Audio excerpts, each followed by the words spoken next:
J'ai intitulé « Le bonheur est en Dieu. Dieu fait toutes choses belles en son temps ». C'est un peu le verset clé de mon passage. Alors dans cette période estivale, eh bien, nous nous reposons dans l'esprit, même si nous travaillons un peu pour certains. On n'est pas tous en vacances, mais en tout cas, c'est bon de rompre avec notre rythme quotidien et de nous reposer après une année bien chargée. Mais lorsque les congés arrivent, on peut retrouver nos proches pour vivre des moments simples et pourtant riches en relations, en émotions. Certains profitent aussi de cette période pour réfléchir à leur avenir. Qu'est-ce que je vais faire à la rentrée? Qu'est-ce qui va se passer? Mais aussi, pourquoi pas, faire le bilan des mois écoulés, au niveau professionnel ou autre. Les flambeaux, par exemple, comment ça s'est passé, etc. L'Église. Alors nous allons lire aujourd'hui quelques versets d'un homme qui se pose des questions sur le sens de sa vie et qui tire de son expérience un certain nombre d'enseignements.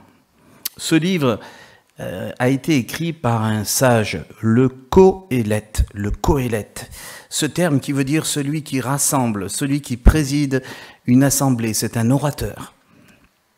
Alors pendant longtemps, les biblistes ont pensé que l'auteur de ce livre était Salomon, car beaucoup de traits qui sont décrits dans ce livre lui correspondent.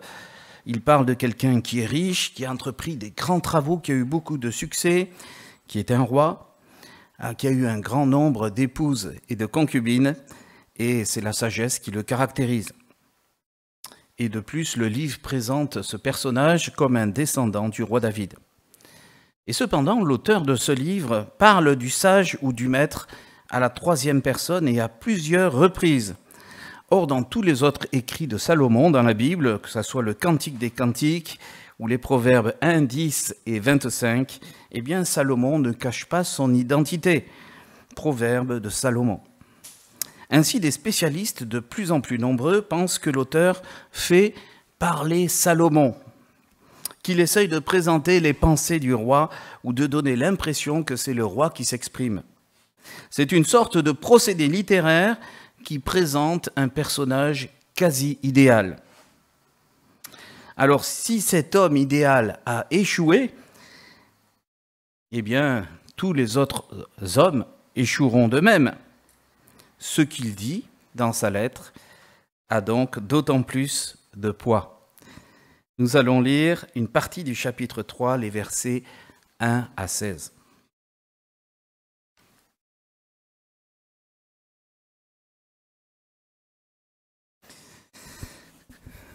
Il y a un temps pour tout et un moment pour toute chose sous le soleil.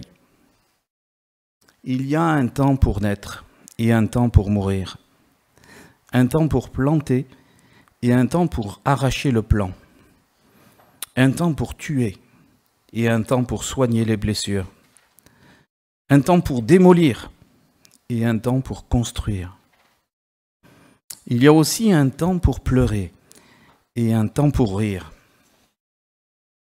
un temps pour se lamenter et un temps pour danser, un temps pour jeter des pierres et un temps pour en ramasser, un temps pour embrasser et un temps pour s'en abstenir.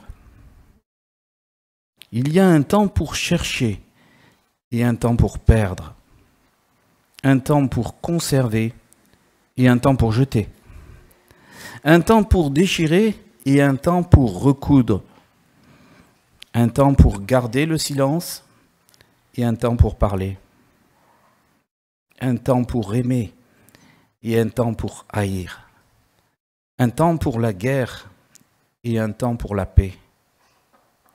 Quel avantage celui qui travaille retire-t-il de la peine qu'il se donne?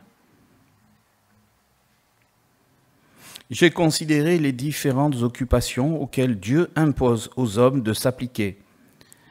Dieu fait toutes choses belles en son temps. Il a implanté au tréfonds de l'être humain le sens de l'éternité. Et pourtant, l'homme est incapable de saisir l'œuvre que Dieu accomplit du commencement à la fin. Aussi ai-je conclu qu'il n'y a rien d'autre qui soit bon pour lui que de jouir du bonheur et de se donner du bon temps durant sa vie.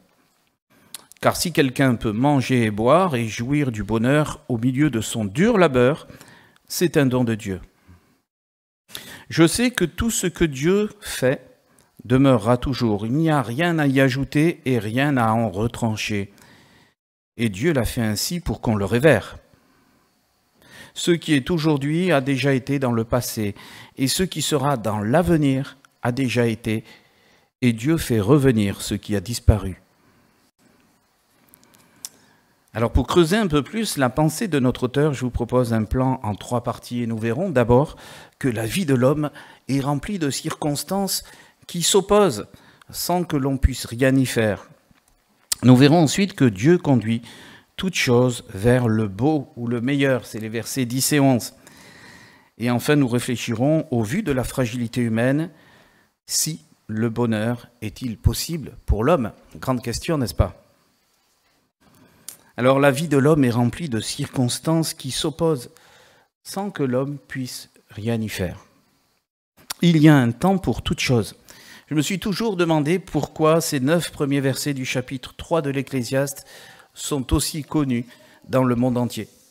Et du coup, je me suis posé la question pour moi-même en lisant et en relisant ces versets. Ce texte est composé au départ d'une affirmation suivie de 14 paires contraires. C'est un procédé littéraire qui procure une sorte de choc au lecteur. On est comme ballotté dans l'histoire humaine pendant ces 9 premiers versets. On a l'impression de voir comme une vie entière défiler en quelques secondes. Et l'auteur fait très fort puisqu'il touche des domaines que tout homme a vécu. La naissance, le deuil, la guerre ou un temps de conflit extrême, les rires, les pleurs, etc. Les thèmes abordés par l'auteur nous touchent et nous plongent dans des souvenirs ou même, pourquoi pas, dans la crainte de l'avenir. Ces thèmes ont une résonance profonde. Ils exacerbent nos sentiments et nous ramènent à un vécu peuplé d'émotions fortes qui remontent à la surface. Alors pour nous en convaincre si besoin, j'ai pris quelques exemples que l'auteur nous donne. La naissance et la mort. Alors la naissance est sans doute l'un des moments d'émotion les plus forts dans une vie, que l'on soit maman ou papa. Et tu nous en as parlé, Fabien, il n'y a pas longtemps, tu te rappelles? La naissance d'un enfant s'est précédée de 9 mois de tension, d'interrogation, de bouleversements physiologiques et corporels pour madame. Il y a la préparation de la venue de l'enfant, préparation de la chambre, des habits, la réflexion sur les prénoms, qui monopolisent pour un temps les parents. Et que dire des fameuses nausées des 3 premiers mois, mesdames? Des jambes qui gonflent, des sensations de chaleur, de l'inquiétude qui augmente à l'approche de l'accouchement. Que dire des moments de souffrance de la femme, des contractions et du moment de l'accouchement lui-même? Toi, tu nous avais parlé que de l'accouchement, je crois. Mélange d'angoisse, de tension, d'attente insupportable. La vision de ton conjoint qui souffre sans que tu puisses rien faire, ou si peu. Bref, lorsque l'auteur nous dit « il y a un temps pour naître », franchement, un flot de souvenirs et d'émotions jaillissent comme une source d'eau. Que dire de la mort?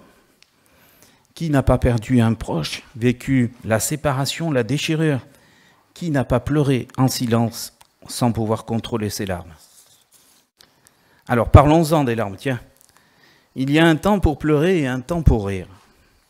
Ces deux opposés nous montrent encore de forts sentiments, mais ils ne sont pas complètement positifs ou négatifs. Nous pleurons parfois à cause de la tristesse ou de la douleur, mais il arrive aussi de pleurer de joie, de soulagement, ou même simplement parce que nous revivons un événement qui nous a touchés et qui revient comme à la surface de l'eau. Alors je partageais récemment avec mon épouse combien une auteure, Virginie Grimaldi, qui écrit des romans, arrive à me tirer des larmes. Je lui disais, mais elle m'énerve celle-là. J'ai rien demandé, moi. Comment ne pas être surpris quand un écrivain, au détour de quelques phrases, provoque en vous un émoi aussi puissant qu'inattendu? Quant au rire ou à l'hilarité, je me rappelle avoir entendu plusieurs fois sur les ondes combien il était nécessaire de rire au moins 5 minutes par jour pour travailler à la santé de l'âme, qui a des influences sur la santé de notre corps. Mais si le rire a tant de qualité médicale, si l'on peut dire, il peut être aussi un défaut s'il sert à se moquer des gens, dans notre travail par exemple, ou s'il arrive à un moment très inopportun. Il y a un temps pour la guerre et un temps pour la paix. Depuis 1945, c'est-à-dire depuis plus de 75 ans, la France a eu le privilège de ne pas connaître de conflits armés ou de guerre civile sur son sol. Nos enfants ont parfois du mal à imaginer qu'il puisse en être autrement, car ils n'ont jamais été impactés par la guerre. Le 14 juillet, il y a quelques jours, j'ai regardé le fameux défilé national. J'avais un ami qui y participait et j'ai pu le voir et le féliciter. Je ne sais pas si vous connaissez Roland Pigeon. Ben, il était là-bas et il nous l'a bien dit, j'y vais, je serai là, regardez-moi. Alors on l'a regardé. Mais ce qui m'a impressionné, après le moment de clôture et le chant de notre hymne, la Marseillaise, c'est que le chef de l'État ainsi que les membres de son état-major se sont rendus à la tribune des veuves et des orphelins, des pupilles de la nation pour leur parler tout spécialement et les écouter. Que ce soit l'armée, les membres de l'armée ou du secteur de la sécurité publique, la police ou la gendarmerie, chacun paye chaque année un lourd tribut pour la France et la protection des Français. Est-ce qu'on est vraiment sensible à ces sacrifices? Je pense que oui, quand on peut parler avec David Berthomeu par exemple. L'Ecclésiaste rappelle, dans le même ordre d'idées, au verset 3, qu'il y a un temps pour tuer et un temps pour soigner. Peut-on imaginer seulement qu'un militaire tue un ennemi sans que cela ait de graves conséquences psychologiques pour lui? Ce n'est pas naturel. Et pourtant, des hommes et des femmes, par vocation, acceptent de vivre dans la peur sur leur théâtre d'opération, parfois de tuer pour défendre notre pays et plus largement les valeurs de notre démocratie. Et puis, je l'ai dit, il y a des conséquences pour tout cela, bien sûr, les morts, les blessés et les traumatisés. Alors, toutes ces images, voici quelques images et quelques réactions que peuvent provoquer en nous eh bien, les phrases de notre auteur. Nous sommes concernés par la guerre ici, par le cortège des morts et de blessés et que cela entraîne, et la paix d'un autre côté qui est un trésor à préserver. Alors je vous ai décrit quelques paires de ces opposés, mais moi je pense que pendant que j'ai lu le texte, eh bien vous avez commencé à partir, à voguer quelque part, parce que vous avez une phrase à un détour qui vous a touché, qui vous a rappelé quelque chose, une émotion, une réminiscence de votre vécu. Et finalement, ces versets nous parlent de la vie, de notre vie. Si nous sommes autant sensibles, c'est en raison des vicissitudes de notre vie humaine. Nous savons par notre expérience que notre vie peut être bouleversée de manière soudaine. Ces tranches de vie mettent l'accent sur la fragilité de l'être humain et sur les incertitudes de la vie. Il y a du bon dans notre vie, mais il y a aussi du mauvais. Il y a les deux ensemble. Alors, quel est le sens de tout cela? Notre deuxième partie met l'accent vers notre Créateur. Dieu conduit toutes choses vers le beau, vers le meilleur. Il maîtrise le temps et les circonstances, mais l'homme, malgré sa conscience de Dieu, ne peut comprendre les détails du plan de Dieu, car il est très limité. C'est les versets 10 et 11 qui nous expliquent cela. Toute l'histoire humaine, avec ses hauts et ses bas, pourrait nous faire oublier l'essentiel, parce que le monde s'agite en permanence autour de nous. Il existe un Dieu souverain en toutes choses. Notre bateau semble parfois être sans gouvernail, mais c'est oublier que Dieu est à la manœuvre. Il est le grand capitaine. Et selon notre auteur, Dieu décide et Dieu agit. Petit exemple personnel pour la semaine. Alors Adrien devait partir en Roumanie dimanche dernier, et à notre grande stupeur et à notre petite honte, nous avons constaté une semaine plus tôt que sa carte d'identité était périmée. Déconfiture. Alors mardi, 2 jours plus tard, nous clôturions le dossier pour renouveler le précieux document, appuyé par un courrier du responsable du camp. mais la secrétaire de la mairie était vraiment défaitiste. Les conditions se sont durcies depuis 2 ans, monsieur. En dehors d'un cas de décès familial, l'administration met en moyenne 3 semaines à 1 mois pour renouveler une carte nationale d'identité. Il n'y a pas de passe-droit. Je ne sais pas comment vous auriez réagi à ça, avec votre fils à côté. Cependant, chers amis, 1 semaine plus tard, la mairie m'appelait pour signaler la réception du document. Adrien est parti et arrivé jeudi, le jour du lancement du camp. Il avait quelques jours de retard, mais il n'avait pas loupé le début du camp. Alors on est heureux pour lui et reconnaissant. Humainement parlant, c'était impossible. On ne peut que dire merci mon Dieu, on n'a rien mérité, tu nous as fait un beau cadeau. Tu as été compatissant pour Adrien et pour nous aussi, dans ta souveraineté.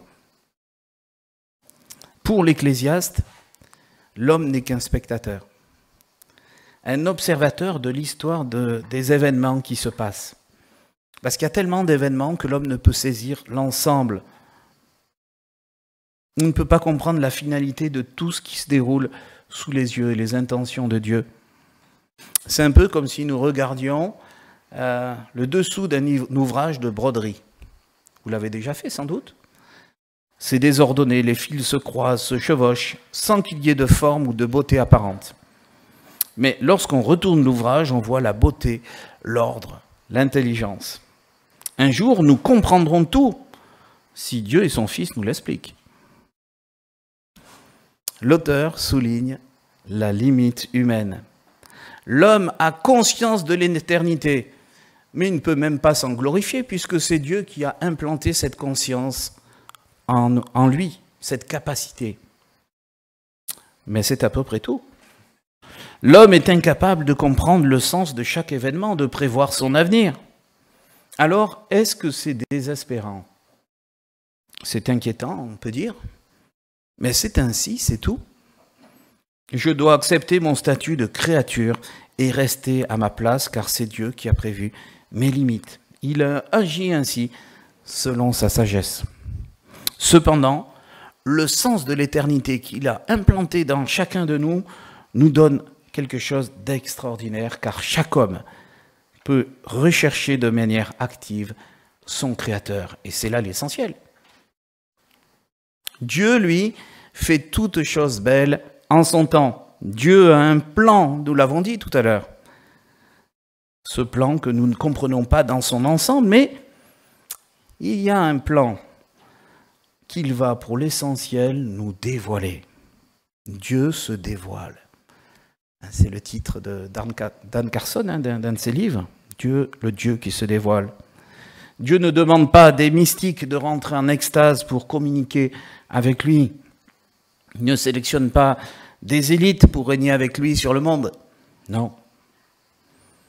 Dans ce livre, dans la Bible, Dieu va se révéler ou veut se révéler à l'homme. Et il révèle l'essentiel, le sens de la vie humaine, qui il est, le problème du péché, c'est-à-dire la chute originelle. Il révèle ce qu'il y a dans notre cœur, n'est-ce pas? Notre incapacité à nous sauver par nous-mêmes. Il révèle qu'il nous a envoyé un serviteur pour permettre, grâce à sa mort violente, pour permettre à l'humanité, de se réconcilier avec lui pour l'éternité. Et il révèle enfin ce qu'il a prévu après la mort de l'être humain, une vie qui sera ou avec lui ou sans lui, et en fonction des choix que l'homme fera durant sa vie terrestre. Alors que faire?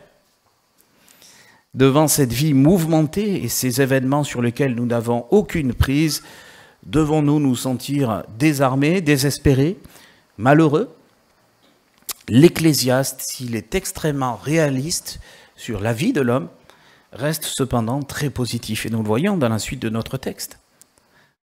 La question que l'on peut légitimement se poser, c'est malgré toutes ces vicissitudes et ces incertitudes, cette fragilité de la vie humaine que l'Ecclésiaste nous dépeint, est-ce que le bonheur est possible pour l'homme?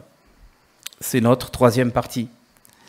Au chapitre 2, si vous relisez ce livre, vous verrez que le sage dit avoir tout essayer, tout tester à fond ce que l'homme peut vivre et faire. Il a pris les meilleurs repas, il a fait des constructions, il a eu des épouses, etc. Enfin, il a tout fait à fond. Mais il rapporte au chapitre 3 un élément qui fait la différence, parce qu'à la fin du chapitre 2, il dit, mais finalement, après avoir fait tout ça, je n'ai pas trouvé le bonheur. Mince alors. Alors, qu'est-ce qui fait la différence? Est-ce que le bonheur est possible? Oui, dit-il, mais dans certaines conditions. Et la première question que l'on peut se poser, ben oui, c'est la base, c'est quoi le bonheur? Et ensuite, on verra s'il est atteignable. Pour beaucoup d'humains, le bonheur est une quête incessante. Le bonheur passe souvent par une aisance matérielle. Le spirituel est peu considéré et parfois jugé inutile. Il y a pour beaucoup une course pour s'élever socialement, pour ressembler ou dépasser des gens de notre milieu social, ou même pour s'intégrer à un milieu auquel on n'appartient pas. Si l'ambition n'est pas mauvaise en tant que telle, il est difficile de tout baser sur une réussite matérielle. Car nous l'avons vu dans notre texte, notre vie est instable, l'économie a des revers. Le Covid, par exemple, a fait des ravages dans des familles qui ont été appauvries. De plus, il suffit d'un accident, d'une maladie, d'un revers de fortune quelconque et nous pouvons tout perdre ou perdre une partie de nos richesses matérielles. Et si vous avez regardé les actualités hier soir, nous avons vu ces inondations terribles en Allemagne et en Belgique. C'est une triste illustration que notre vie est fragile. Si nous perdons notre statut, cela signifie-t-il que nous serons malheureux le reste de notre vie? L'Ecclésiaste, comme l'apôtre Paul, rappelle à considérer deux réalités. Être content, vivre dans le contentement de ce que j'ai aujourd'hui et de ce que j'aurai demain. Le bonheur ne dépend pas, selon eux, du matériel, mais de mon état d'esprit. Il ne dit pas qu'il ne faut rien faire et mendier, que cela sera suffisant pour être heureux. Car dans notre texte, il est parlé d'être actif, d'effectuer son dur labeur, dit l'Ecclésiaste, et de trouver son bonheur, sa joie de vivre dans les circonstances qui sont les nôtres, finalement. L'avantage d'une telle compréhension est que l'on est heureux tout de suite. Il n'y a pas besoin d'attendre ou de courir après quelque chose, chers amis.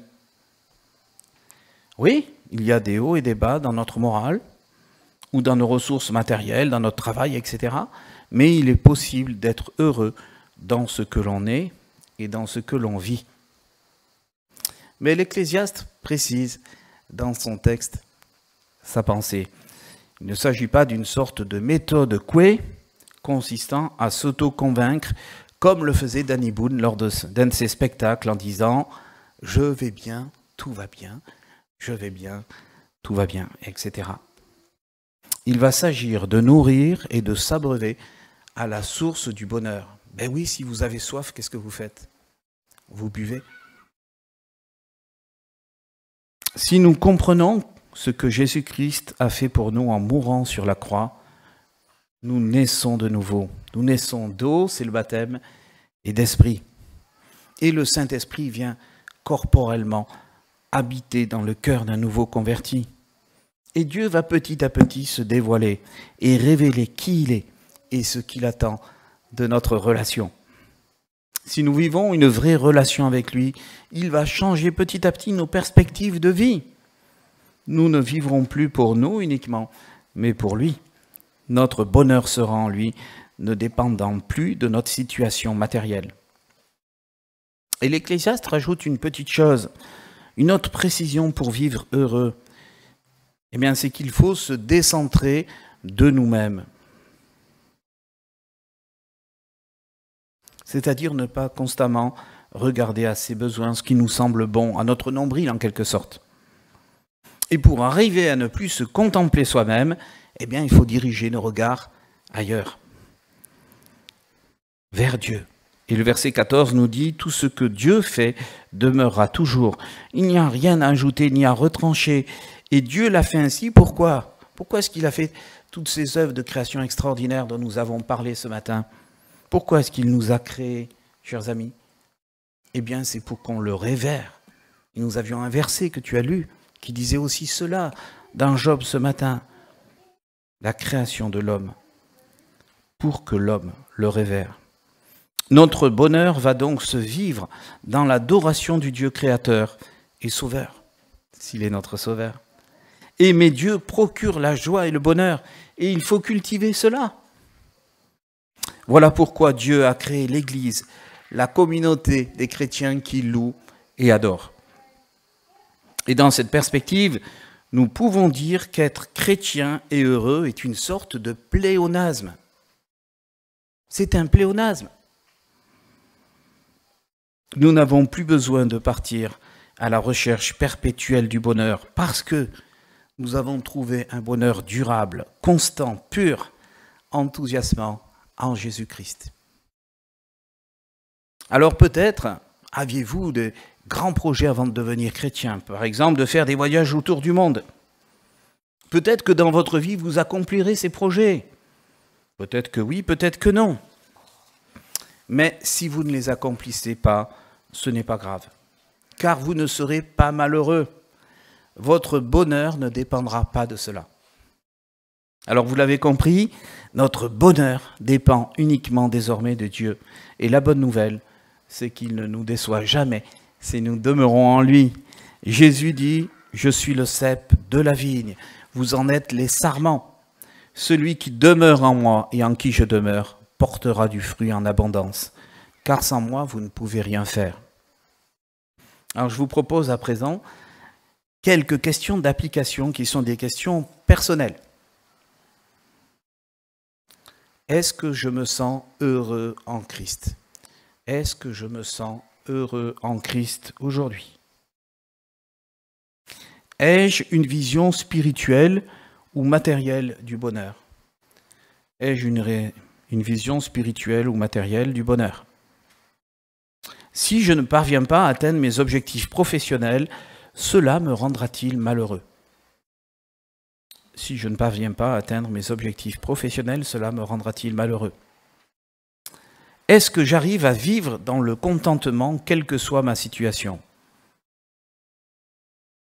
Est-ce que j'arrive à vivre dans le contentement, quelle que soit ma situation? Et enfin, puis-je affirmer que je suis heureux?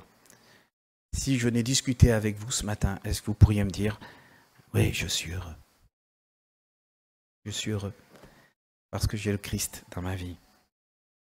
Alors en conclusion, la quête du bonheur n'est pas ou n'est plus un objectif pour le chrétien, car il a trouvé le bonheur en Christ. Bien sûr, je suis réaliste comme le Qoélète, car notre quotidien et les épreuves de la vie vont faire qu'on n'aura pas toujours le smiley, le sourire aux lèvres. Et dans ce monde injuste, trouver le contentement en Christ sera un choix délibéré et assumé. Nous aurons besoin de constamment revenir aux bonnes perspectives spirituelles, du sens de notre vie en Christ. Et pour cela, la vie de notre communauté est précieuse, chers amis. Il suffit que vous ne veniez pas un mois au culte et vous le constaterez. Vous vous desséchez, vous perdez les bonnes perspectives. Ce n'est pas qu'on vous fait un lavage du cerveau ici, mais c'est qu'on vous met en contact avec votre Créateur et avec votre Sauveur. C'est tout. Et c'est lui la source de votre bonheur.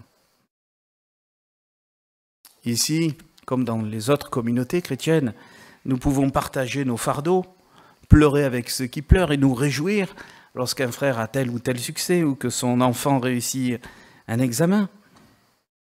Il faut savoir que le diable, notre ennemi, rôde comme un lion rugissant.